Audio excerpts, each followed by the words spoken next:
Nah, apa sih anak tunagrahita itu? Menurut Aki Lasmat, pada tahun 2001, tunagrahita ini adalah istilah yang digunakan untuk menyebut anak atau orang yang memiliki kemampuan intelektual di bawah rata-rata atau bisa disebut dengan retardasi mental. Nah, atau juga tunagrahita ini bisa disebut suatu kondisi anak yang kecerdasannya itu di bawah rata-rata dan ditandai oleh keterbatasan inteligensi dan ketidakcakapan dalam komunikasi sosial. Anak berkebutuhan khusus ini juga sering dikenal dengan istilah keterbelakangan mental karena keterbatasan kecerdasannya. Akibatnya, anak berkebutuhan khusus tunagrahita ini sukar untuk mengikuti pendidikan di sekolah biasa. Nah, tunagrahita ini bukan anak yang mempunyai penyakit, tetapi tunagrahita ini anak yang mempunyai kelainan penyimpangan baik dari segi fisik, mental, intelektual, emosi, sikap, maupun perilaku secara signitif. Istilah anak berkelainan mental subnormal dalam beberapa referensi disebut pula dengan keterbelakangan mental, lemah ingatan, mental subnormal, atau tunagrahita. Nah, karakteristik anak tunagrahita ini adalah satu, secara sosial tidak cakap. Yang kedua, secara mental di bawah normal. Yang ketiga, kecerdasannya terhambat sejak lahir atau pada usia muda. Yang keempat, kematangannya terhambat. Nah, dalam klasifikasinya, anak tunagrahita ini mengarah kepada aspek indeks mental inteligensinya.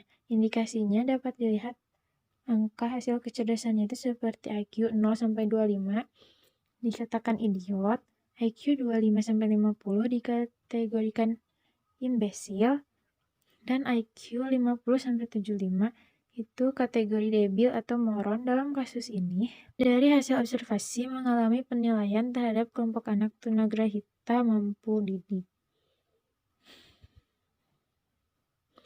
Kemampuan yang dapat Nah, anak tunagrahita ini walaupun dia memiliki hambatan dalam kecerdasannya, anak tunagrahita ini memiliki kemampuan yang dapat dikembangkan atau dididik, yaitu seperti membaca, menulis, mengeja, berhitung, lalu menyesuaikan diri dan tidak menggantungkan diri pada orang lain.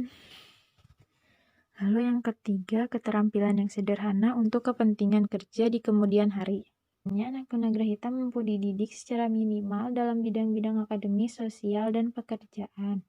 Tunagrahita ini ada penyebabnya, yaitu faktor genetik, faktor prakelahiran, dan faktor penyebab pada saat kelahiran. Tunagrahita ini memiliki jenis-jenis, yaitu tunagrahita ringan, tunagrahita sedang, dan tunagrahita berat. Tunagrahita ringan ini disebut maron atau debil, yaitu memiliki IQ antara 68 sampai 52. Sedangkan menurut skala Wechsler memiliki IQ antara 69 sampai 55. Nah, untuk anak tunagrahita ringan ini masih dapat belajar membaca, menulis, dan berhitung sederhana dengan bimbingan dan didikan yang baik. Selanjutnya, tunagrahita sedang. Tunagrahita sedang ini disebut imbesil.